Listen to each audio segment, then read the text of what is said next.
महादेवंकर मंदिर पड़े जहां ना आज्ञा बाली कपिलेश्वर। तृतीया जुगर कथा प्रभु रामचंद्र आसिले ये पुरी कोणार्क बाटरे माँ रामचंडी की स्थापन करी जिते शिवलिंग को स्थापन कले ये प्रभु आराधना करी स्वयं शिवलिंग को छाड़ी दे चली गले। अनेक दिन बीतीगला गोटे उई हुंकाटे से गोटे गौड़े गाई चलो थाए कपिला बोली गोटे गाई आसी आज्ञा ये प्रत्येक दिन क्षीर दिए। प्रभु नागसाप हुई प्रत्येक दिन ये कपिला गाईर क्षीर खाती। दिने गौड़ देखीदेला गोटे शाबल साहाଯ୍ୟରେ से उई हुंका को मारिदेला जे से शाबलर चिन्ह एबे भी आज्ञा से प्रभुंकर लिंगरे अच्छी एवं कपिला गाईर खोरार चिन्ह एबे भी गले आपण माने बाली कपिलेश्वर पाखरे देखिबे।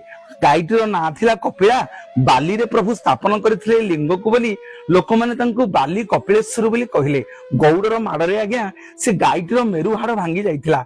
सबुआडे हुरी पड़ी गला। गौड़ दिने शिवं को प्रार्थना कला, प्रभु हे बाली कपिलेश्वर आपण यदि प्रत्यक्ष महादेव होइथिबे मो कपिला गाईर हाड़ को भल कर देबे। सतको सत आज्ञा से कपिला गाईर हाड़ मन को मन 21 दिन भितर जोड़ी गला।